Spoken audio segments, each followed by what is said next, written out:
तर विद्यार्थ्यांनो, आपण इयत्ता 10वी विषय विज्ञान रासायनिक अभिक्रिया व समीकरणे हा धडा पाहत आहोत. तिसरा धडा रासायनिक अभिक्रिया व समीकरणे. काल आपला सगळा धडा पूर्णपणे शिकून झालेला आहे. आधी जर तुम्ही सगळं व्यवस्थित आपण बघितलेलं आहे की अभिक्रियांचे प्रकार, ऑक्सिडीकरण, क्षपन, रेडॉक्स अभिक्रिया, हे सगळं क्षरण, हे सगळं आपण पाहिलेलं आहे. विद्यार्थी कुठे कुठे चुकतात, कुठे कुठे चूक होती विद्यार्थ्यांची पेपरमध्ये, हे सुद्धा तुम्हाला सांगितलेलं आहे की जेणेकरून तुमची चूक होऊ नये त्यासाठी. ठीक आहे. मग आता त्यानंतर आपण कालपासून जरा स्वाध्याय बघत आहोत. स्वाध्यायामध्ये काल पहिलं झालेलं होतं रिकाम्या जागी योग्य पर्याय निवडून विधाने स्पष्ट करा. हे झालेलं आहे, रिकाम्या जागा आपल्या झालेले आहे. त्यानंतर दुसरा पण प्रश्न झालेला आहे की दिलेल्या अभिक्रियेत पुस्तकाने समोर ठेवून बसा. पुस्तक असेल तर तुम्हाला लगेच इझिली तुम्हाला स्वाध्याय पाहता येईल. हा बाबा कुठला प्रश्न चाललेला आहे आपला. मग आता पहिला प्रश्न आहे, दुसऱ्या प्रश्नातील पहिला प्रश्न, दुसऱ्यातला दिलेल्या अभिक्रियेत जेव्हा एकाच वेळेस, बघा पुस्तकात दाखवते वाटल्यास तुम्हाला,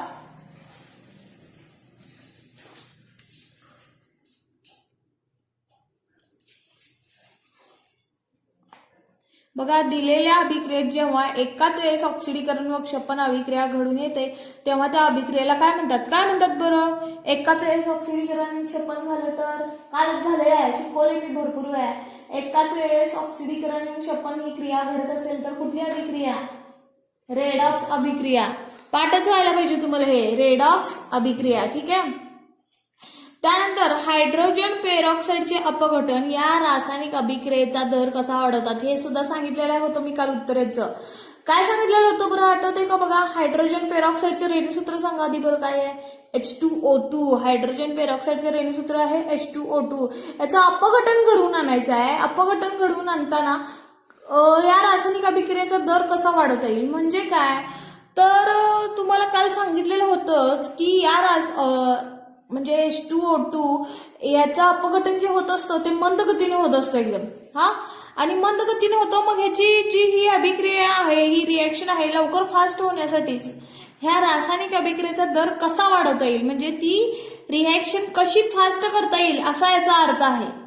रासायनिक अभिक्रिया जलद रीतीने कशा घडवता येईल तर त्याच्यामध्ये त्या हायड्रोजन पेरॉक्साईड मध्ये MnO2चं ना पावडर टाकायची. MnO2 मॅंगनीज डायऑक्साईडची पावडर टाकायची की जेणेकरून या रासायनिक अभिक्रियेचा दर काय होईल? वाढवता येईल. एका वाक्यात उत्तर आहे. काय? एका वाक्यात उत्तर आहे की हायड्रोजन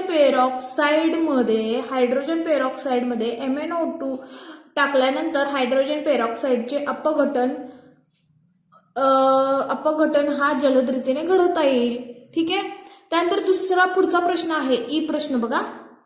ऑक्सिजन व हायड्रोजन यांचा संदर्भ घेऊन अभिक्रियांचे कोणते प्रकार पडतात ते उदाहरणासहित लिहा. बघा प्रश्न दुसऱ्यातलं ई, ऑक्सिजन व हायड्रोजन यांचा संदर्भ घेऊन अभिक्रियांचे कोणते प्रकार पडतात ते उदाहरणासहित लिहा. काय बरं, ऑक्सिजनचा संदर्भ घेऊन कुठला अभिक्रिया येईल? ऑक्सिडीकरण. आणि हायड्रोजनचा संदर्भ घेऊन कुठला अभिक्रिया येईल? क्षपन. मग ह्या अभिक्रियांचे प्रकार पडतात आणि ते उदाहरणासहित लिहायचं. मग ऑक्सिडीकरणाची एक रिएक्शन लिहा आणि क्षपनची एक रिएक्शन लिहा म्हणजे अभिक्रिया लिहा. ठीक आहे. पुढचं आहे ते अभिकारक व उत्पादित म्हणजे काय ते सोदाहरणासहित स्पष्ट करा.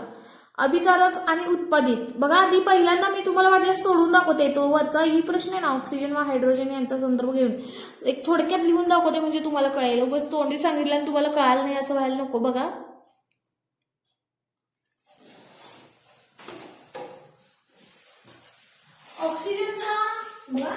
ऑक्सिजनचा संदर्भ घेऊन कुठली अभिक्रिया येईल? अभिक्रियाचा प्रकार कुठला? ऑक्सिजनचा संदर्भ घेऊन ऑक्सिडीकरण.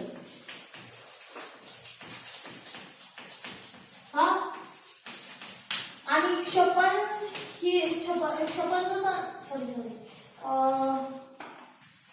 हायड्रोजनचा संदर्भ घेऊन कुठला? हायड्रोजनचा संदर्भ घेऊन तुमचं तुम्ही व्यवस्थित पूर्ण वाक्यात लिहायचं बरं का. मी तर थोडक्यात लिहायला लागले, तुम्ही काय तेवढंच लिहायचं म्हणजे शॉर्टकटमध्ये असंच लिहायचं असं नव्हे, तुम्ही पूर्ण वाक्यात लिहायचं आहे. तर हायड्रोजनचा संदर्भ घेऊन कुठली अभिक्रिया येईल? तर क्षपन. आणि एक काल तुम्हाला सांगितलेलं काय करतात मुलं? क्षपनच्या ऐवजी क्षरण लिहितात, क्षरणच्या ऐवजी क्षपन लिहितात. क्षपन जेव्हा असेल, क्षपनची व्याख्या माहिती तुम्हाला काय? ज्या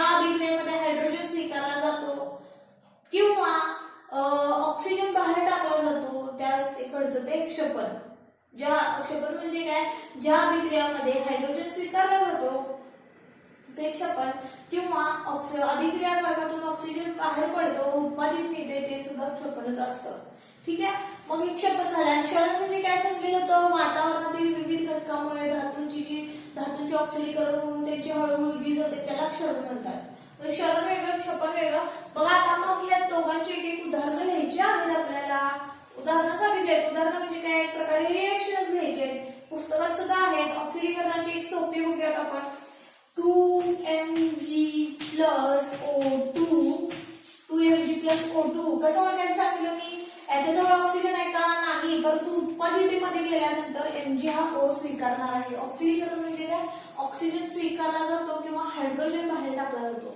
मग ऑक्सिजन स्वीकारणार आहे हा म्हणजेच काय, Mg हा काय करणार आहे, O स्वीकारणार आहे, म्हणजे O त्याच्याजवळ जाऊन बसणार आहे. आणि Mg पण 2 आहेत, O पण 2 आहेत, म्हणजे 2MgO.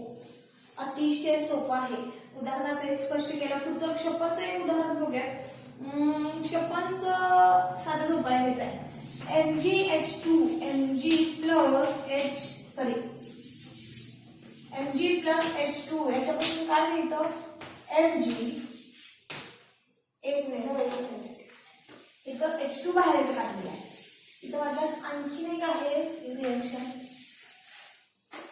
रिएक्शन म्हणजे दुसरी.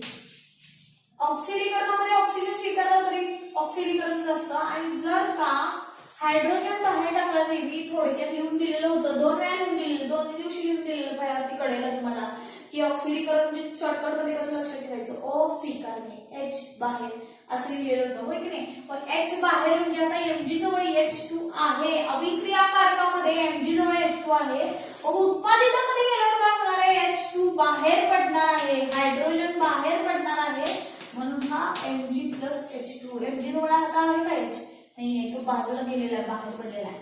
ठीक आहे. मग ह्याच्यामध्ये काय झालं, ही ऑक्सिडीकरणाची अभिक्रिया कशी काय ठरली, तर मॅग्नेशियम अभिक्रियाकारक आणि उत्पादित असं बघायचं. बाणाच्या डाव्या साईडचं काय असतं, अभिक्रियाकारक, बाणाच्या उजव्या साईडचं काय असतं, उत्पादित. मग ह्या मॅग्नेशियम जवळ ऑक्सिजन नाहीये, मग बघा अभिक्रियाकारकामध्ये मॅग्नेशियम जवळ ऑक्सिजन आहे का, नाहीये, मात्र उत्पादितामध्ये गेल्यावर Mg जवळ हा O आहे, O आहे. अभिक्रियाकारकामध्ये Mg जवळ O नव्हता, मात्र उत्पादितामध्ये गेल्यावर Mg जवळ O आहे, म्हणजे त्याने O स्वीकारलेला आहे. O स्वीकारला म्हणजे ऑक्सिडीकरण झालं. O म्हणजे कोण, ऑक्सिजन. आणि त्यानंतर आणखी एक व्याख्या होती की हायड्रोजन जरी बाहेर पडला तरी सुद्धा ती ऑक्सिडीकरणाचीच अभिक्रिया असू शकते, असते.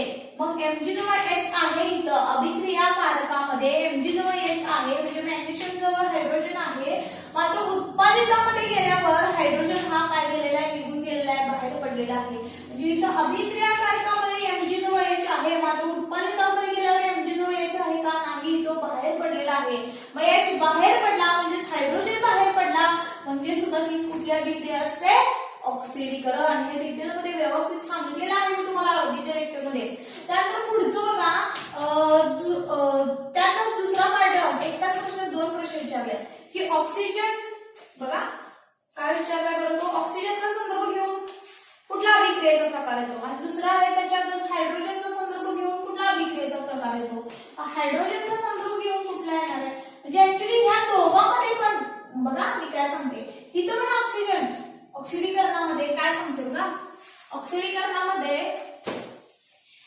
ऑक्सिजनचा पण संबंध येतो, हायड्रोजनचा पण येतो. कशा प्रकारे, शॉर्टकट मध्ये लिहिते बघा, मी तुम्हाला आधी पण हे सांगितलेलं आहे कसं लक्षात ठेवायचं.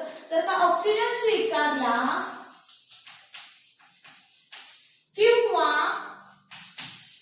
किंवा महत्वाचं आहे, दोन्ही होत नाही, रेडॉक्स अभिक्रियेला दोन्ही एकत्र होतात, म्हणजे ऑक्सिजन स्वीकारतात किंवा हायड्रोजन बाहेर टाकतात, हे अशा प्रकारे. इथं दोन्हीपैकी एक क्रिया जरी झाली तरी ती ऑक्सिडीकरण असणार आहे, म्हणजे ऑक्सिजन स्वीकारला किंवा हायड्रोजन बाहेर टाकला तरी सुद्धा ती ऑक्सिडीकरणाची अभिक्रिया होऊ शकते. म्हणजे त्यांनी काय विचारले, ऑक्सिजन व हायड्रोजन यांचा संदर्भ घेऊन अभिक्रियांचे प्रकार कोणते पडतात.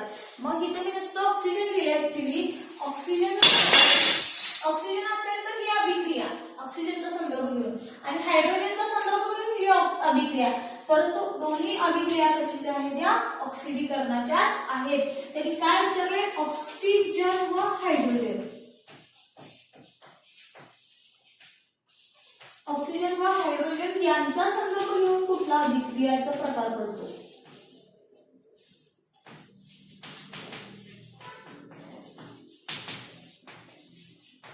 कुठला अभिक्रियाचा प्रकार पडतो? पहिला आहे तो ऑक्सिडीकरण आणि दुसरा आहे तो आता क्षपन.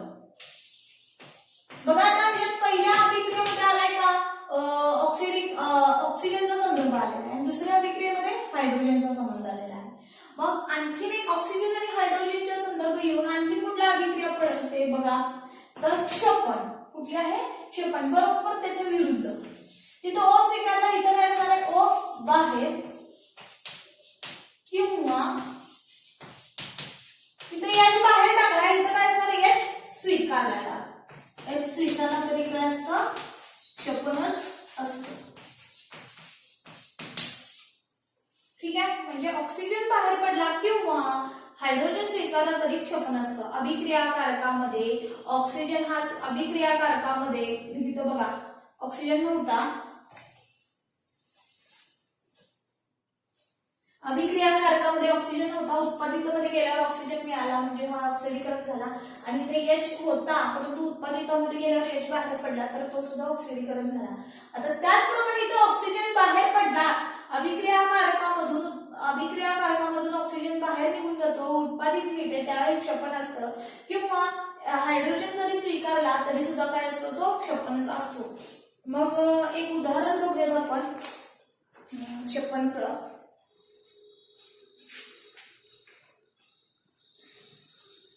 काय आपण रिएक्शन दिलं CuO प्लस H2 हा त्याच्यापासून काय मिळतं? Cu plus H2, Cu plus H2O. आता हे कसं काय क्षपन झालं तर बघा,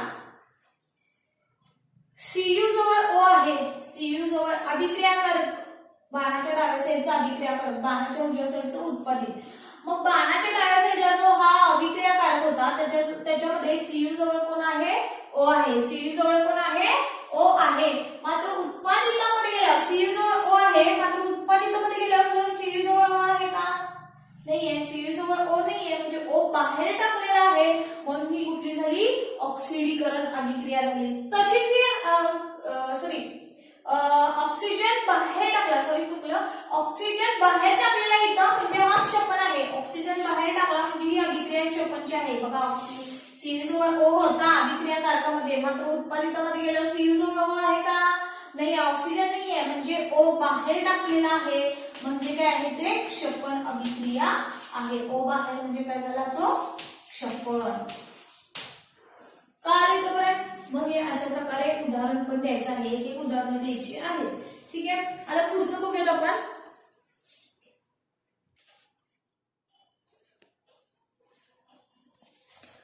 पुढचा प्रश्न बघा आता. NaOH पाण्यात मिसळणे व CaO पाण्यात मिसळणे या दोन घटनांमधील साम्य व भेद लिहा. बघा काय प्रश्न आहे. NaOH sodium hydroxide. लक्षात ठेवा, OH आला इथं म्हणजे हायड्रॉक्साइड आणि O आला की ऑक्साइड. OH आला की हायड्रॉक्साइड जोडायचं आणि O आला की ऑक्साइड जोडायचं. मग हा OH कुणाला जोडलेला आहे? Na ला. Na चं नाव काय आहे? Sodium hydroxide. CaOचं नाव काय? कॅल्शियम. O चं नाव काय? ऑक्सिजन. Calcium oxide. मग NaOH पाण्यात मिसळणे आणि CaO पाण्यात मिसळणे म्हणजे सोडियम हायड्रॉक्साइड पाण्यात मिसळणे व कॅल्शियम ऑक्साइड पाण्यात मिसळणे या दोन घटनांमधील साम्य व भेद लिहा. मग आता बघूयात आता साम्य आणि भेद म्हणजे काय. तर बघा काय सांगते.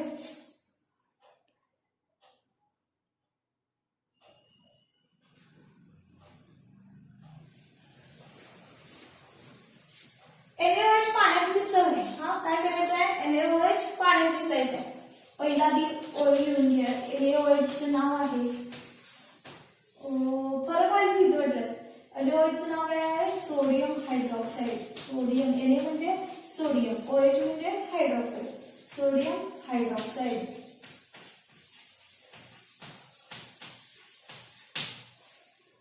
पाण्यात मिसळायचं आहे म्हणजे काय? H2O मध्ये मिसळायचं आहे.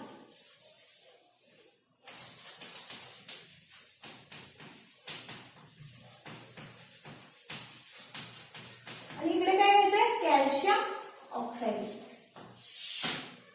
CaO. मिसळणे.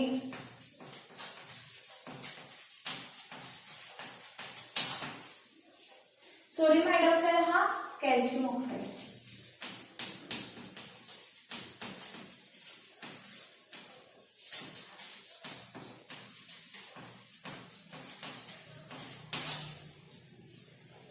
हे दोन्ही पाण्यात मिसळायचे आहेत. मग आपण अभिक्रिया आधी बघा.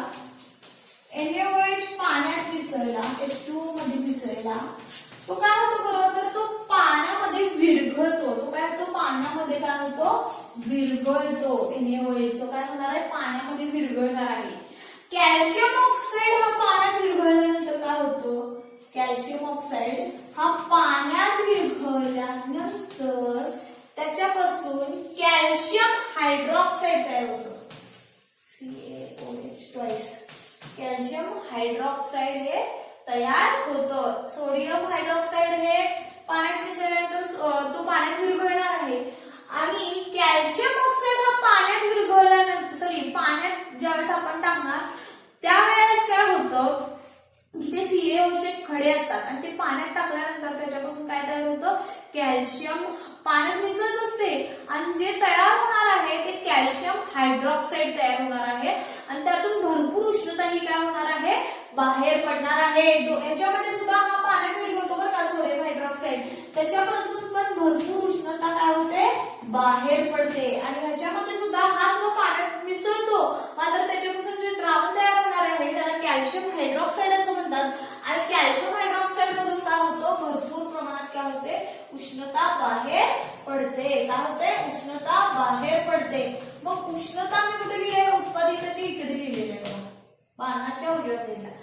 हा पण उष्णता बाणाच्या उजव्या साईडला लिहिलेला आहे. मग इकडच्या साईडला उष्णता आहे म्हणजे उष्णता बाहेर पडली, इथं पण उष्णता बाहेर पडली. मग ज्यावेळेस उष्णता बाहेर पडलेली असते त्यावेळेस ती रिएक्शन कुठली असते, त्या अभिक्रियेचा प्रकार कुठला असतो, ज्यावेळेस बघा या अभिक्रियेत इथं आहे तो साम्य आहे बरं का, साम्य लिहिते मी आधी. दोन्ही अभिक्रियेत इथल्या दोन्ही तर्फे लिहिते बघा. या दोन्ही अभिक्रियेत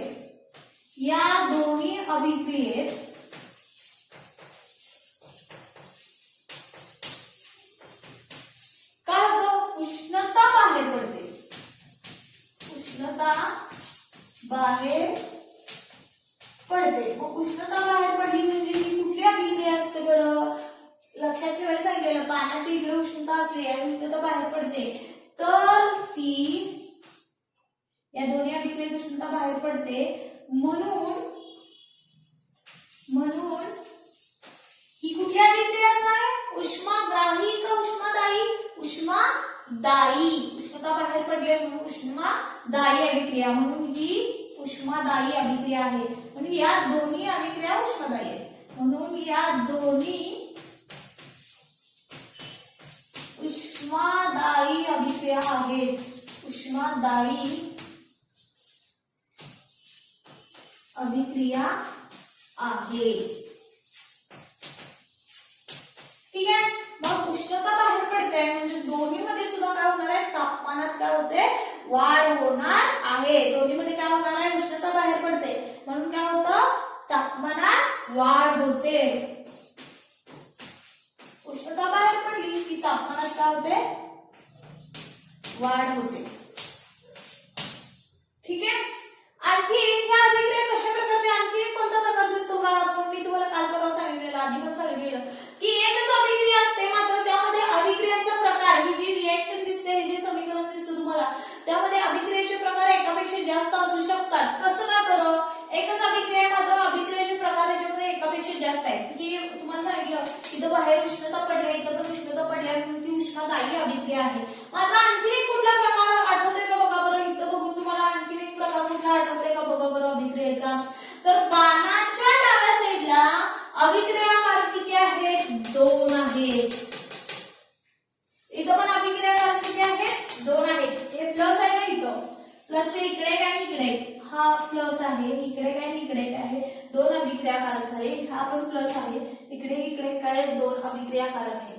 आणि उत्पादित किती आहेत, बाणाच्या उजव्या साईडचं उत्पादित इथं 1 आहे, इथं पण 1 आहे. तुम्ही म्हणशील इथं प्लस लिहिली की, आणि इकडे 1 पण आहे की, ते अक्षर लिहिले नुसता, शब्द लिहिलाय नुसता तो उष्णता म्हणून, ते काही कोणतं संयुग किंवा मूलद्रव्य नाहीये.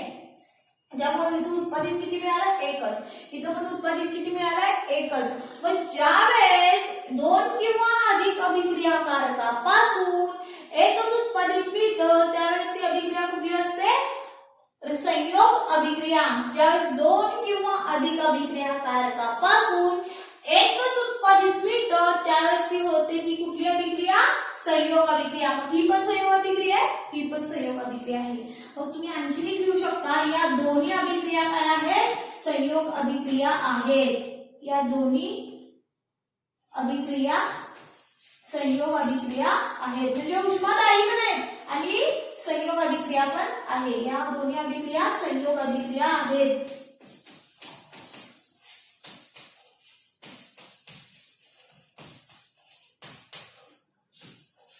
आणखी एक काय माहितीये का? हा NaOH आहे ना, हा NaOH तो काय आहे? Sodium hydroxide. मग 8वीला पण झालेलं होतं बरं का, हे 8वीला पण झालेलं होतं. हा काय आहे? तीव्र आम्लारी आहे. हा काय आहे? तीव्र आम्लारी. हा भेद घेतला म्हणजे मी आता भेद म्हणजे काय फरक आहे बरं? वरती मी तुम्हाला सांगितलं भेद काय आता. हा तर हे NaOH आहे ना, हा तो काय आहे? तीव्र आम्लारी आहे. तीव्र आम्लारी.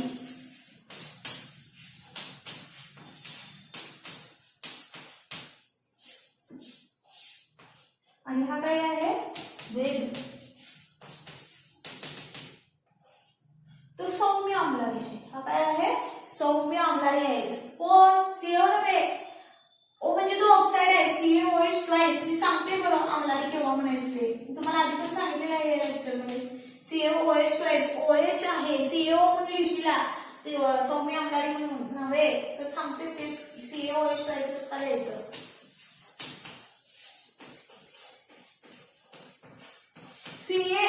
Ca ला काय जोडलेलं आहे? O जोडलेला आहे, ऑक्सिजन जोडलेला आहे. तो ऑक्साइड नुसता. आम्लारी केव्हा म्हणायचं? जर का त्याच्यामध्ये OH मायनस आयन असतील, OH असेल. इथं पण OH आहे बघा, इथं पण OH आहे बघा, म्हणजे तो काय आहे? आम्लारी. आम्ल केव्हा असतो? जर का त्याच्यामध्ये H प्लस आयन असेल, चवीला आंबट असेल, तर तो काय असणार आहे? आम्ल. आणि आम्लारी केव्हा असणार आहे? ज्यावेळेस त्याच्यामध्ये OH मायनस हे आयन असतात त्यावेळेस तो काय असतो? आम्लारी असतो. मग NaOH हा काय आहे? तीव्र आम्लारी आणि CaOH ट्वाइस हा काय आहे? सौम्य आम्लारी. याच्यामध्ये हे जास्त आहे, तीव्र आम्लारी हा झाला आणि हा काय झाला? सौम्य आम्लारी झाला. बघा कळालं का? या दोन्हीमध्ये काय होतंय? उष्णता बाहेर पडते आणि दोन्हीमध्ये सुद्धा काय होते? उष्णता बाहेर पडल्यामुळे तापमानात काय होते? वाढ होते. इथं पर्यंत कळालं? पुन्हा एकदा सांगते बघा, NaOH हा पाण्यात टाकायचा आहे आणि CaO हा सुद्धा पाण्यात टाकायचा आहे. मात्र NaOH हा पाण्यात लगेच मिसळतो, CaO हा सुद्धा पाण्यात मिसळतो. मात्र त्याच्यापासून जो तयार होणार आहे पदार्थ त्याला काय म्हणायचं? CaOH ट्वाइस म्हणजे कॅल्शियम हायड्रॉक्साईड. आणि दोन्ही अभिक्रियेमध्ये, ह्या पण अभिक्रियेत त्या पण अभिक्रियेत भरपूर प्रमाणात काय होणार आहे? उष्णता बाहेर पडते. व उष्णता बाहेर पडते म्हणजे कुठली अभिक्रिया आली? ज्या अभिक्रियेमध्ये उष्णता बाहेर पडते त्यावेळेस ती कुठली अभिक्रिया असते? उष्मादायी अभिक्रिया. इथं नाही आता फक्त तुम्हाला माहितीसाठी सांगते. उष्णता बाहेर पडली की इथं, व उष्णता ज्यावेळेस ग्राह्य केली जाते त्यावेळेस ती कुठली अभिक्रिया असते? तर उष्माग्राही अभिक्रिया असते. ज्यावेळेस उष्णता शोषली जाते किंवा ग्राह्य केली जाते त्यावेळेस ती उष्माग्राही, आणि ज्यावेळेस उष्णता बाहेर टाकली जाते त्यावेळेस ती कुठली? उष्मादायी. साधं सोपं म्हणजे शब्दाचाच अर्थ असतो. उष्मा उष्णता, दायी म्हणजे दिला, बाहेर पडला. उष्माग्राही आला तर ग्राही म्हणजे ग्राह्य केला म्हणून उष्माग्राही. ठीक आहे. मग उष्मादायी आहे म्हणजे काय झालं? तापमानात वाढ झाली. ठीक आहे. आणि त्यानंतर इथं पण बघा दोन्ही अभिक्रियाकारक हे किती आहेत? दोन किंवा अधिक. आणि उत्पादित किती आहेत? एकच. इथं पण अभिक्रियाकारक किती आहेत? दोन आहेत आणि उत्पादित किती आहे? एकच आहे. म्हणून ही कुठली? दोन्ही अभिक्रिया कुठल्या झाल्या? संयोग अभिक्रिया झालेल्या आहेत. म्हणजे साम्य होतं आणि हा काय आहे? भेद आहे. अशा प्रकारे हा दुसऱ्यातला गुण हा प्रश्न झालेला आहे. त्यानंतर पुढचा आपण बघूया प्रश्न तिसरा. ठीक आहे. तर प्रश्न तिसरा बघा काय आहे? आत्ताच झालेला आहे ना, हे तुम्हाला सांगितलं ना, त्याच्यामध्ये सांगितले मी तुम्हाला आत्ता उत्तर. बघा पुस्तकामध्ये तुम्ही स्वतःच समोर पुस्तक काढून बसला तरी चालू शकेल. खालील संज्ञा उदाहरणासहित स्पष्ट करा. पहिला कुठला आहे? उष्माग्राही अभिक्रिया. व्याख्या बघा, मी तुम्हाला ह्याच्यासाठी एक तक्ता तयार करायला सांगितलेला, एक चार्ट तयार करायला सांगितलेला. मी फळ्यावरती आधी तुम्हाला लिहून पण दिले की कशा प्रकारे तो चार्ट करायचा आहे. पहिल्या क्रमांकाला काय क्रमांक असणार आहे, नंतर त्यामध्ये अभिक्रियेचा प्रकार असणार आहे. दुसऱ्या कॉलममध्ये अभिक्रियेचा प्रकार, संयोग, अपघटन, विस्थापन, दुहेरी विस्थापन, उष्माग्राही, उष्मादायी, अशा प्रकारे. तिसऱ्या कॉलमला त्याची व्याख्या लिहायची आहे आणि चौथ्या कॉलमला त्याचे उदाहरण समीकरण लिहायचे आहेत. आता तर ह्याच्यातलं पहिलं बघूयात, उष्माग्राही अभिक्रिया. सगळ्यांना जवळजवळ पाठ झाला असेल. उष्माग्राही म्हणजे काय? ज्या अभिक्रियेमध्ये उष्णता ग्राह्य केली जाते त्याला उष्माग्राही अभिक्रिया असे म्हणतात. आणि संयोग अभिक्रिया म्हणजे काय? ज्या अभिक्रियेमध्ये दोन किंवा अधिक अभिक्रियाकारकापासून एकच उत्पादित मिळतं त्यावेळेस त्याला काय म्हणायचं? संयोग अभिक्रिया असे म्हणतात. ठीक आहे. आणि संतुलित समीकरण बघा, तुम्हाला पाहिजे असेल तर संतुलित समीकरण बघा. अभिक्रियाकारकामधील इथं आहे पेज नंबर 34 वरती. अभिक्रियाकारकामधील मूलद्रव्यांच्या अणूंची संख्या ही उत्पादितामधील त्या मूलद्रव्यांच्या अणूंच्या संख्ये इतकीच असते. तर त्यावेळेस ते संतुलित समीकरण असणार आहे. मी शिकवता सांगितलेलं तुम्हाला. बघा, व्याख्या तयार करण्याची जी तुम्हाला समजणं महत्वाचं आहे. हे भरपूर वेळा तुम्हाला सांगितलेलं आहे. संतुलित समीकरण केव्हा म्हणायचं? अभिक्रिया बाणाच्या डाव्या साईडचं असतं अभिक्रियाकारक, बाणाच्या उजव्या साईडचं असतं उत्पादित. मग समीकरणामधील अभिक्रियाकारक यांच्यातील अणूंची संख्या व उत्पादित यांच्यातील अणूंची संख्या काय पाहिजे? सारखीच पाहिजे. तरच ते समीकरण कसं असतं? संतुलित असतं. मग पुस्तकात काय लिहिलं तेच लिहिलेलं आहे. मूलद्रव्यांच्या अणूंची संख्या बघा, अभिक्रियाकारकामधील मूलद्रव्यांच्या अणूंची संख्या ही उत्पादितामधील मूलद्रव्यांच्या अणूंच्या संख्या त्या मूलद्रव्यांच्या अणूंच्या संख्ये इतकीच असायला हवी. म्हणजे सीए इथं 1 आहे तर इथं पण 1च आहे. ओ इथं 2 आहे, तिथं पण ओ 2च आहे. बघा, H2 आहे, तिथं पण H2च आहे. जरी मूलद्रव्य इकडे तिकडे झाले असतील, संयोगानुसार बदलले असतील त्यांनी जागा वगैरे, मात्र मूलद्रव्यांच्या अणूंची संख्या ही मात्र काय होते? अभिक्रियाकारक आणि उत्पादितामध्ये सारखीच असायला पाहिजे. तरच ते समीकरण कसं असतं? संतुलित असतं. ठीक आहे. तर याची व्याख्या बघायची असेल तर तुम्हाला पान नंबर 34 वरती वरच्या पॅराग्राफ मध्ये आहेच. पुढचा प्रश्न काय आहे? विस्थापन अभिक्रिया. विस्थापन अभिक्रियाची पण व्याख्या पाठच व्हायला हवी.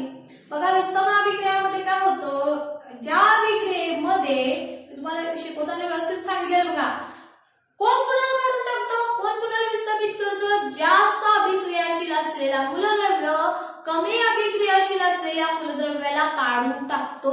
हे सांगितलेलं होतं बघा तुम्हाला मी विस्थापन अभिक्रियेमध्ये, होय की नाही?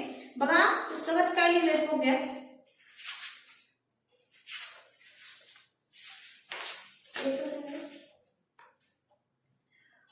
आहे बघा इथं. जेव्हा फक्त संयुग हा शब्द एक्स्ट्रा ऍड केलेला आहे त्याच्यामध्ये.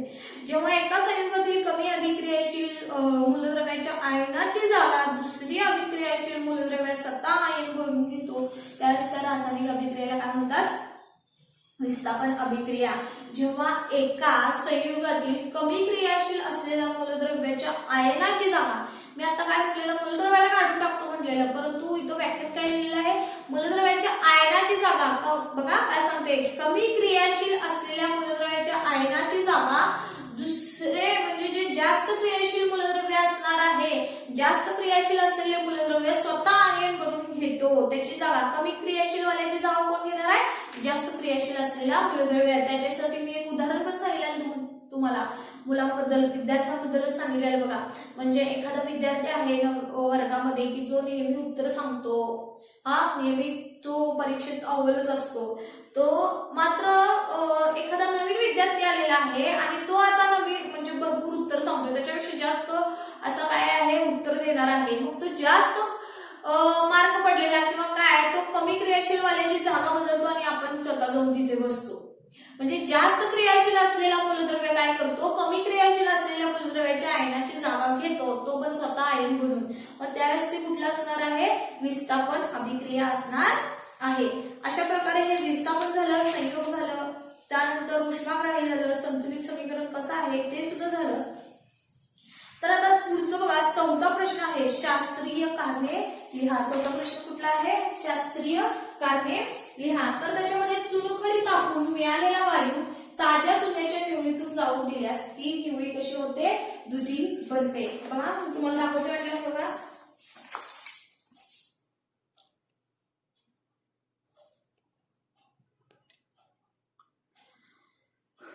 चुनखडी तापून, बघा चौथा प्रश्न आहे, शास्त्रीय कारणे द्या. चुनखडी तापून मिळालेला वायू ताज्या चुन्याच्या निवळीतून जाऊ दिल्यास ती निवळी दुधाळ होणार आहे. हा प्रयोग आपण आधी शिकवताना पाहिलेलाच आहे. मी पुन्हा एकदा सांगते बघा.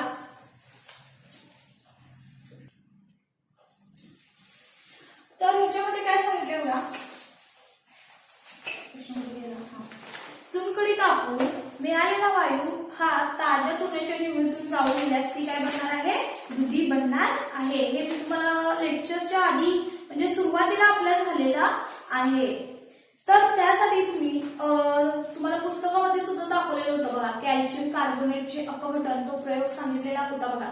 तर त्याच्यामध्येच आहे हे सगळं. तुम्हाला बघणार असाल तर बघा, हा प्रयोग सांगितलेला होता बघा, हो की नाही.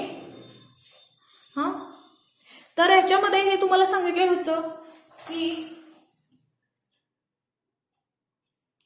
हा काय होता बघा. किती परीक्षणाळी घेतलेल्या होत्या, 2. पहिल्या परीक्षणाळीमध्ये काय होतं, कॅल्शियम कार्बोनेट. दुसऱ्या परीक्षणाळीमध्ये काय होतं, चुन्याची निवळी. मग कॅल्शियम कार्बोनेटला आपण काय केलेलं होतं, कॅल्शियम कार्बोनेटला काय केलेलं होतं आपण, उष्णता दिलेली होती, होय की नाही. मग उष्णता दिल्यानंतर कोणता वायू बाहेर पडतो बरं त्याच्यातून, आणखीन एक काय केलेलं आहे, इथं रबरीबूच आहे, इथं दोन्हीला पण रबरीबूच आहे. आणि वरून काय आहे, ही वक्र नळी. कशासाठी बरं, कारण ह्याच्यातून एक वायू बाहेर पडणार आहे. कुठला वायू सांगितलेला बरं, आठवतंय का बघा. ह्या कॅल्शियम कार्बोनेटला उष्णता दिल्यानंतर कॅल्शियम कार्बोनेटचं आधी रेणूसूत्र बघा. कॅल्शियम कार्बोनेटचं रेणूसूत्र काय असणार आहे, CaCO3. कॅल्शियमचं Ca, कार्बोनेट CO3, CaCO3. याला उष्णता दिल्यानंतर यातून कुठला वायू बाहेर पडतो, आठवतं का बघा बरं सांगितलेलं, तर CO2 वायू बाहेर पडतो. आणि तो CO2 वायू ह्या वक्र नळीतून जाणार आहे आणि कुठे येणार आहे, ह्या दुसऱ्या परीक्षा नळीत येणार आहे.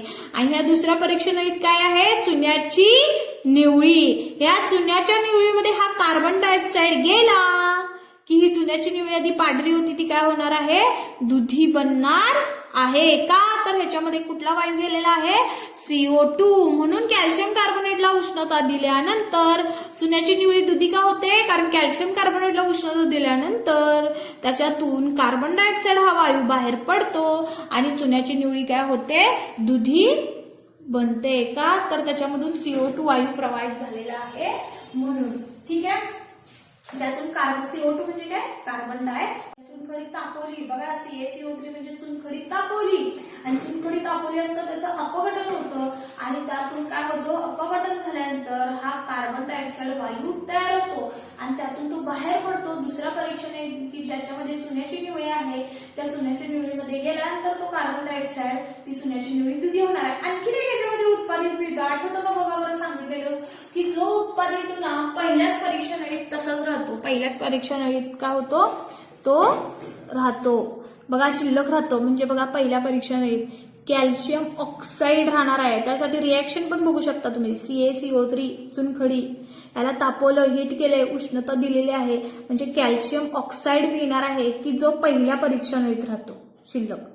आणि दुसरा कुठला आहे, CO2. इथं बाहेर वरचा बाण केलेला आहे म्हणजे तो वायू बाहेर पडला म्हणून ह्याच्यातून हा वायू कोण जाणार आहे, तो दुसऱ्या परीक्षेने, म्हणून ती चुन्याची निवळी दुधी बनणार आहे. आणि शिवाय काय आणखीन काय मिळतं आपल्याला, कॅल्शियम ऑक्साईड CaO की जो इथं राहणार आहे पहिल्याच परीक्षेने, तो राहणार आहे शिल्लक. ठीक आहे.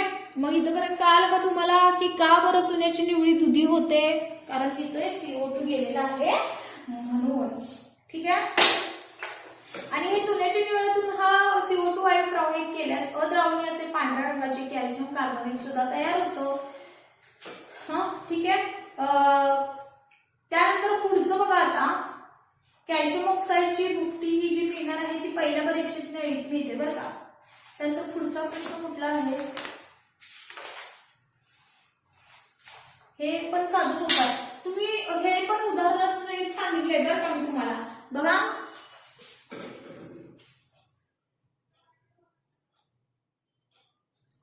पुढचा प्रश्न कुठला बघा, हा, शहावादी फरशीचे तुकडे HCl मध्ये नाहीसे व्हावयास वेळ लागतो, परंतु फरशीचा चुरा मात्र लवकर नाहीसा होतो. बघा, शहावादी फरशीचे तुकडे HCl मध्ये नाहीसे व्हावयास वेळ लागतो, मात्र फरशीचा चुरा मात्र लवकर नाहीसा होतो. का बरं? तर बघा काय सांगते.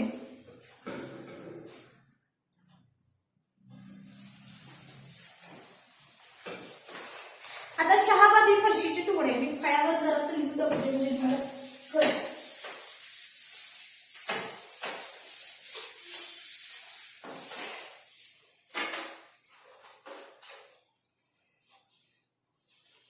शहावादी फरशीचे तुकडे घ्यायचे. शहावादी फरशीचे काय करायचे, एक आहे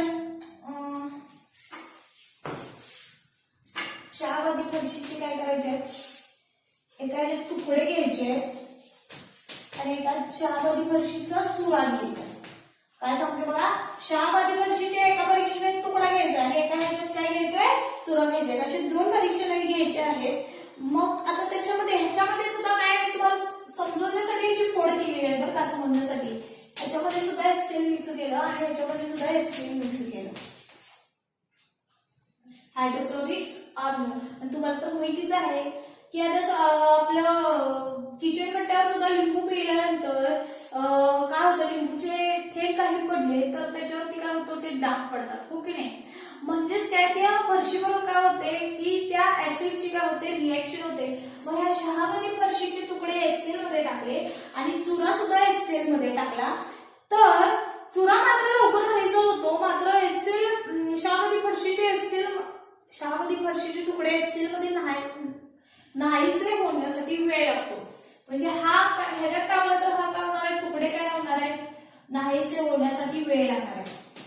तुकडे नाहीसे होण्यासाठी किंवा नाहीसे व्हावं यास वेळ लागतो, नाहीसे होण्यासाठी वेळ लागतो. आणि चुरा मात्र काय होणार आहे, लवकर किंवा लगेच काय होतो, नाहीसा होतो. चुरा मात्र काय होतो, लवकर नाहीसा होतो. असं का बरं? तुम्हाला आठवते का बरं मी सांगितलेलं एक उदाहरणार्थ साधं सोपं आपलं खडीसाखर आणि साखर याचं उदाहरण सांगितलेलं आठवते का? खडीसाखर आणि पिठी साखर. बघा, खडीसाखर असतो तो आकाराने मोठा असतो पिठी साखराच्या पेक्षा. पिठी साखर अतिशय बारीक लहान कण असतात, हो की नाही. 1 वाटी 2 वाट्या घ्यायच्या किंवा 2 ग्लास घ्यायचे आणि 2 ग्लासमध्ये पाणी घ्यायचंय. एका पाण्यामध्ये खडी साखर टाकायची, मोठे मोठे खड्याची साखर असते ना ती टाकायची आणि एका ह्याच्यामध्ये पिठी साखर टाकायची. कुठलं पटकन लगेच त्याच्यामध्ये विरघळेल, पिठी साखर. अतिशय साधं सोपं उदाहरण आहे. पाण्यामध्ये पिठी साखर लवकर विरघळणारच आहे. मीठ सुद्धा आपण टाकलं तर पटकन लगेच त्याच्यात विरघळून जातं, मात्र खडं मीठ जे असतं ते लगेच विरघळतं का? नाही. मग हेच सांगायचं आहे की पिठी साखर लगेच पाण्यात एकजीव होऊन गेली, मात्र खडी साखर लगेच पाण्यात विरघळत नाही. का? तर पिठी साखराच्या कणांचा आकार काय आहे, लहान आहे, तर खडी साखराच्या त्याचा आकार काय आहे, त्या कणांचा आकार काय आहे, मोठा आहे, म्हणून त्याला वेळ लागला. मग रासायनिक अभिक्रियेचा दर, रासायनिक अभिक्रियेच्या दर की ज्या घटकावर अवलंबून असतो हे आपण पाहिलेलं होतं. त्यामध्ये पाहिलेलं होतं की कणांचा आकार हा पार्ट पाहिलेला होतो की रासायनिक अभिक्रियेचा दर जो आहे, रासायनिक अभिक्रियेच्या दरावर परिणाम करणारे घटक, त्याच्यामध्ये आपण बघितलेलं बघा, अभिकारकांच्या कणांचा आकार पाहिलेला होता. ह्याच्यामध्ये पण शहावादी फरशीचे तुकडे म्हणजे इथं कणांचा आकार काय आहे, जास्त आहे. कुणापेक्षा? शहावादी फरशीचा चुरा आहे त्याच्या कणांच्या आकारापेक्षा याचा कणांचा आकार काय आहे, जास्त आहे. मग जेवढ्या अणूंचा आकार किंवा अणूच्या त्या कणांचा आकार काय असेल, लहान असेल, तेवढं काय होणार आहे, त्या कणांचा आकार लहान जेवढा असेल तेवढी अभिक्रिया काय होणार आहे, जलद होणार आहे. तेवढी अभिक्रिया काय होणार आहे, जलद गतीने होणार आहे. जेवढं कणांच्या अभिकारकाच्या, बघा, रासायनिक अभिक्रिया ही अभिकारकाच्या कणांच्या आकारावर अवलंबून असतो. हे वाक्य आहे आपल्याला पुस्तकामध्ये. काय बरं, रासायनिक अभिक्रिया ही अभिकारकांच्या कणांच्या आकारावरती अवलंबून असतो. जेवढा कणांचा आकार लहान तेवढा अभिक्रियेचा दर हा काय होतो, वाढतो. हे वाक्य लक्षात ठेवा. रासायनिक अभिक्रियेचा दर हा काय असतो, बघा,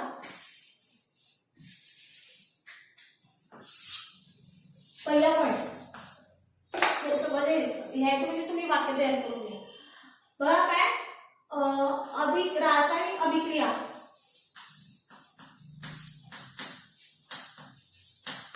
रासायनिक अभिक्रियेचा दर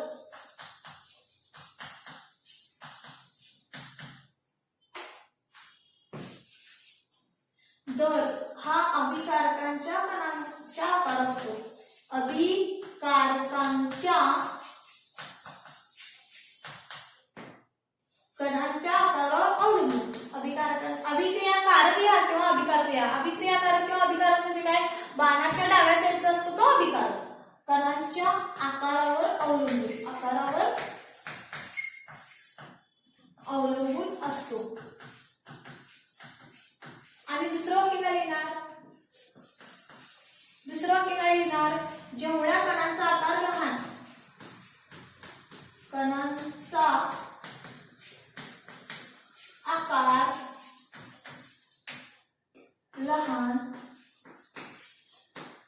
तेवढा अभिक्रियेचा दर काय? जलद. तेवढा अभिक्रियेचा दर जलद म्हणजे काय? अभिक्रिया लवकर घडणार आहे, फास्ट घडणार आहे, रिएक्शन लवकर होणार आहे. तेवढा अभिक्रियेचा दर वाढतो. पुढचं तुम्ही लिहू शकता. शहापदी फरशीच्या तुकड्यामध्ये कणांचा आकार हा जास्त आहे आणि शहापदी फरशीच्या चुऱ्यांच्या कणांचा आकार काय आहे? कमी आहे, लहान आहे. मग जेवढा कणांचा आकार लहान तेवढा अभिक्रियेचा दर हा वाढतो. आणि शहापदी फरशीच्या चुऱ्यामध्ये तो HCl मध्ये तो लवकर नाहीसा होतो. त्याचा कंपॅरिझन करता शहापदी फरशीचे तुकडे HCl मध्ये नाहीसे होण्यासाठी काय होतो? वेळ लागतो. हा ठीक आहे. मग हा इथं पुढचा प्रश्न झालेला आहे. त्यानंतर ई प्रश्न बघूयात आपण.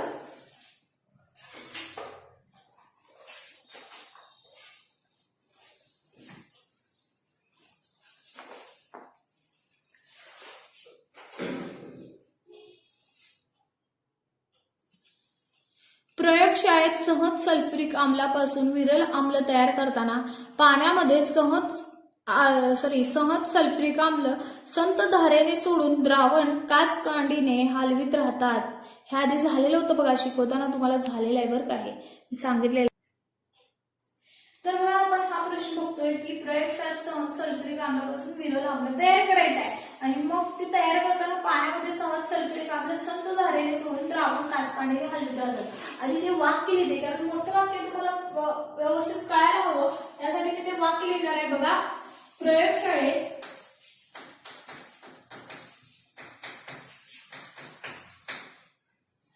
सहज सल्फ्युरिक आम्लापासून कशापासून काय तयार करायचं आहे? सहज पासून विरल करायचं आहे.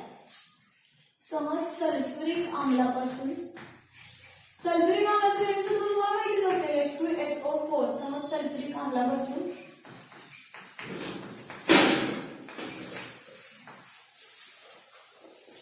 विरल आम्ल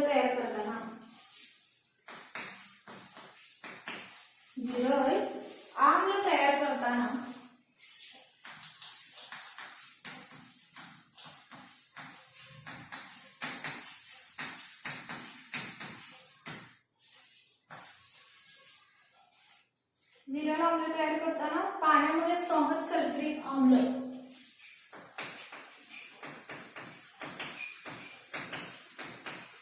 पाण्यात सहज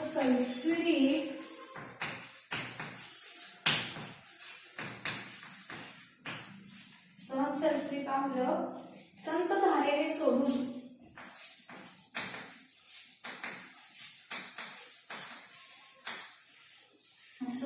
काचकांडीने हलवीत राहतात. काचकांडीने हलवीत राहतात.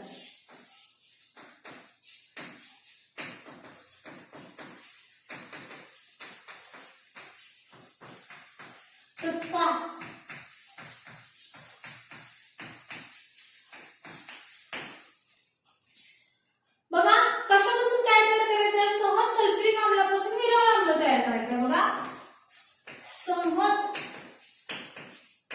सल्फ्युरिक आम्लाचं रेणूसूत्र लिहिते H2SO4.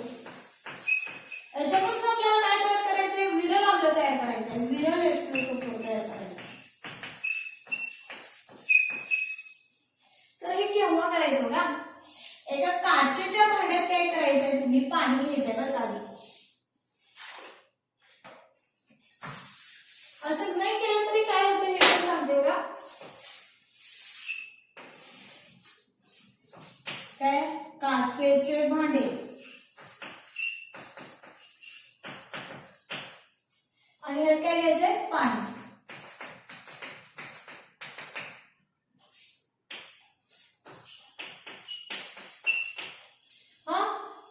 काचेचे भांडे घ्यायचे आणि त्यात पाणी घ्यायचंय आणि ह्या पाण्यामध्ये मोठ्या प्रमाणात पाणी घ्यायचंय आणि ह्या पाण्यामध्ये काचेचं भांडं हे काय करायचंय.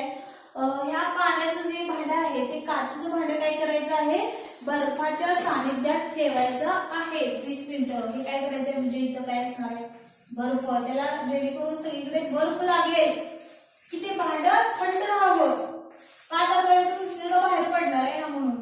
हे भांडं काय करायचंय हे काचेचं भांडं गार होण्यासाठी किंवा गार थंड राहण्यासाठी काय करायचंय बर्फाच्या तिथं ठेवायचं आहे. म्हणजे आजूबाजूला त्या काचेच्या भांड्याला काय लागायला पाहिजे बर्फ लागायला पाहिजे की जेणेकरून काचेचं भांडे हे थंड राहावं. का कारण त्याच्यात आपण काय टाकायचंय सहज H2SO4 टाकायचं आहे. सहज H2SO4 ज्यावेळेस पाणी टाकत असतो त्यातून भरपूर उष्णता बाहेर पडत असते. काय होत असते भरपूर प्रमाणात उष्णता बाहेर पडत असते. उष्णता बाहेर पडत असते. मग आता ह्याच्यामध्ये हे पाणी टाकलंय ना ह्याच्यामध्ये काय करायचंय सहज सल्फ्युरिक आम्ल टाकायचंय. काय करायचंय सहज H2SO4 टाकायचंय. आणि ते पण कसं टाकायचंय दिली बघा संथ धारेने. जसं उदाहरणार्थ तुम्ही बघितलं अक्षला तुळशीला पाणी असं संथ धारेने घालतात किंवा सूर्याला नमस्कार करताना कलशाने वगैरे असं संथ धारेने पाणी वाहत असतात बघा. संत धारेने म्हणजे अगदी हळूवार अशी धार सोडायची म्हणजे पाणी एकदम एका रेषेत असं पडतच नाही एकदम भरकन वधायचं नाही. तर संत धारेने ते पाणी सोडायचं आहे. का तर त्यातून उष्णता बाहेर पडत असते आणि आपल्याला इजा होऊ शकते म्हणून. मग संत धारेने काय करायचं आहे संत धारेने हे हळूवारपणे काय करायचं आहे H2SO4 या पाण्यात सोडायचं आहे समज. मग आणि सोडत असताना काय करायचं आहे काच काढीने काय करायचं आहे हे ढवळत राहायचं आहे. काच काढीने हलवीत राहतात. काच काढीने काय करायचंय ढवळत राहणार आहे की जेणेकरून पाण्याजवळ पूर्णपणे असं मिक्सअप होईल. आणि नाहीतर एकाच ठिकाणी राहून किंवा उष्णता तर त्याच्यातून बाहेर पडते ना फार म्हणून काच काढीने काय करायचं ते हलवीत राहायचं किंवा ढवळत राहायचं. हा की मग सहज पासून काय बनतं विरल H2SO4 बनतं. सहज H2SO4 पासून विरल H2SO4 बनतं. का करायचं हे असं त्याच्या विरुद्ध केला. हा तुम्ही आता काय केलंय पाण्यात सहज H2SO4 टाकलाय. त्याच्याऐवजी सहज H2SO4 मध्येच तुम्ही पाणी टाकलं तर काय होईल बघा. तसं करायला जाऊ नका. परंतु सांगायला लागले का करायचं नाही हे सांगायला लागले. पाण्यामध्ये संत धारेने सहज H2SO4 टाकायचं म्हणजे वीक ऍसिड आम्ल म्हणजे काय ऍसिड हो की नाही. मग त्याच्यामध्ये वीक ऍसिड आणि स्ट्रॉंग ऍसिड असतं. मग तेच हे आपण सोडतोय ते स्ट्रॉंग ऍसिड सोडतोय त्याचं वीक ऍसिड करायचं आहे म्हणजे सहज पासून विरळ बनवायचं आहे. पाण्यात सोडल्यानंतर काय बनतो त्याचा विरळ बनतो वीक बनतो. हे स्ट्रॉंग असतं ना ऍसिड ते. मग आता मग तो ह्याच्यामध्ये पाण्यामध्ये सोडल्यानंतर हळूवार सोडायचा आहे बरं का. एकदम भरकन सोडला तर त्यातून तो बाहेर भरपूर प्रमाणात उष्णता बाहेर पडत असते. मग ती उष्णता बाहेर पडून म्हणजे आपल्या ह्याच्या हातावरती वगैरे ना असं किंवा कातड्यावरती पडून ना आपल्याला इजा होण्याची शक्यता असते बघा. मग हे संत गतीने सोडून ही काच काढी ढवळत राहायचं आहे की जेणेकरून त्याचं विरल H2SO4 बनेल. त्याच्याऐवजी आपण पाण्यातच बघा आपण सहज H2SO4 हा स्ट्रॉंग ऍसिड हा ह्याच्यामध्ये पाण्यात सोडतोय. परंतु पाण्यातच आपण H2SO4 टाकला तर काय होईल त्याच्यातून भरपूर प्रमाणात उष्णता बाहेर पडत असते आणि त्यामुळे आपल्याला इजा होण्याची शक्यता असते. त्यामुळे हे देखरेखीखालीच शिक्षकांच्या किंवा मोठ्यांच्या देखरेखीखालीच हा प्रयोग करायचा असतो. ठीक आहे. तर इथं हे सांगितलेलं आहे की काय बरं काचेचे भांडे घ्यायचं त्या काचेच्या भांड्यात पाणी घ्यायचं आणि काचेचे भांड्याचे पाणी भरलेले आहे भरपूर पाणी घ्यायचं आहे. ते काचेचे पाणी भरलेले आहे ते बर्फाच्या सानिध्यात ठेवायचं आहे 20-25 मिनिटं ठेवायचं. आणि मग त्यामुळे की जेणेकरून हे थंड राहील का तर त्यातून उष्णता बाहेर पडत असते ना म्हणून ते काचेच्या भांड्यात हे बर्फाच्या कार्बनच्या सानिध्यात ठेवायचं की मग आणि काचकाने ते हलवीत राहायचं, ढवळत राहायचं की जेणेकरून ते समोरचं विरल H2SO4 होईल. आणि पाण्यातच का होतच नाही, कारण त्याच्यापासून भरपूर उष्णता बाहेर पडत असते आणि त्याच्यामध्ये सल्फ्युरिक आम्ल असं उडालं म्हणजे त्याचे बारीक बारीक थेंब म्हणजे शिंतोडे, पाण्याचे शिंतोडे म्हणतो बघा आपण, तसं ते उडालं. जर का तुम्ही पाण्यातच H2SO4 टाकला, पाणी आहे त्यातच H2SO4 टाकला समज, तर त्याची काय उष्णता बाहेर पडत असते आणि त्याच्यावर शिंतोडे उडाले तर मग आपल्याला इजा होण्याची शक्यता असते. पण तसं करायचं नाही, समजदारीने हळूवारपणे सोडायचं ते पाण्यात आणि ढवळत राहायचं. ठीक आहे, काचकांडीने काय ते इजा होऊ नये यासाठी हे असं करायचं आहे. मोठ्या प्रमाणात पण इजा होऊ शकते, त्यामुळे मोठ्याच्या देखरेखीखाली, शिक्षणाच्या देखरेखीखाली असं प्रयोग केला जातो. तर पुढचा आहे तो प्रश्न बघा, खाद्यतेल दीर्घकाळ साठवण्यासाठी हवाबंद डबा वापरणे योग्य ठरतं. ह्या आधी सांगितलेलं आहे बाळांनो, तुम्हाला कालच झालेला आहे कवटपणा. खाद्यतेल दीर्घकाळ साठवण्यासाठी हवाबंद डबा वापरणे योग्य ठरते का, तर हवाबंद योग्य ठरतं. कालच आपलं झालेलं आहे, त्याचं काय होत असतं ऑक्सिडीकरण. खाद्यतेल जास्त दिवस राहिलं तसंच तर त्याचा बाहेरच्या हवेशी संपर्क येऊन, ऑक्सिजनशी संपर्क येऊन ऑक्सिडीकरण होतं आणि त्याला खवट म्हणजेच काय, खवट असा वास येतो. खवट मी काय सांगितलं बघा, काय खवट लागाले असं म्हणतात बघा, हे बोलले पाहिजे. म्हणजे हे खवट लागू शकतो चवीला, म्हणजेच काय चव बदलली जाते, वास बदलला जातो. तो पदार्थ त्या खाद्यतेलामुळे इतर पदार्थ ते खाद्यतेल जर का खवटपणा प्राप्त झाला त्या खाद्यतेलाला आणि त्याच्यापासून आपण पदार्थ तयार केले तर ते पदार्थही त्याची चव, त्याचा वास बदलू शकतो आणि ते खराब होऊ शकतं. मग ते चवीला पण चांगलं लागत नाही. मग खाद्यतेल खराब होऊ नये, त्याला खवटपणा प्राप्त होऊ नये, त्याचं ऑक्सिडीकरण होऊन खवटपणा प्राप्त होऊ नये यासाठी खाद्यतेल दीर्घकाळ साठवण्यासाठी हवाबंद डबा वापरणे योग्य ठरतं, कारण त्याचं ऑक्सिडीकरण होणार नाही म्हणून. ठीक आहे, बघा काल आता सांगितलेलं तुम्हाला, वाटल्यास खवटपणाची व्याख्या पण लिहू शकता की जेव्हा खाद्यतेल किंवा तूप तुम्ही ज्यावेळेस दीर्घकाळ तसेच ठेवले जाते तर त्यावेळेस काय होतं, त्याचं ऑक्सिडीकरण होतं आणि त्याचा चव वास बदलते आणि त्याला खवटपणा प्राप्त होतो. आणि हा खवटपणा टाळण्यासाठी ऑक्सिडीकरण होण्यासाठी किंवा ऑक्सिडीकरण विरोधकाचा सुद्धा वापर करतात. मग दीर्घकाळ साठवण्यासाठी हवाबंद डब्यातच तो खाद्यतेल ठेवणं योग्य ठरतं, ऑक्सिडीकरण होऊ नये यासाठी. अशा प्रकारे आपलं कार्यापर्यंत झालेलं आहे. बाकीचं उद्याच्या लेक्चरला बघूया. तोपर्यंत एवढं स्वाध्याय सगळा लिहून काढा, व्यवस्थित समजून घेऊन तुमचं तुम्ही लिहून काढा. ठीक आहे, पुढच्या लेक्चरला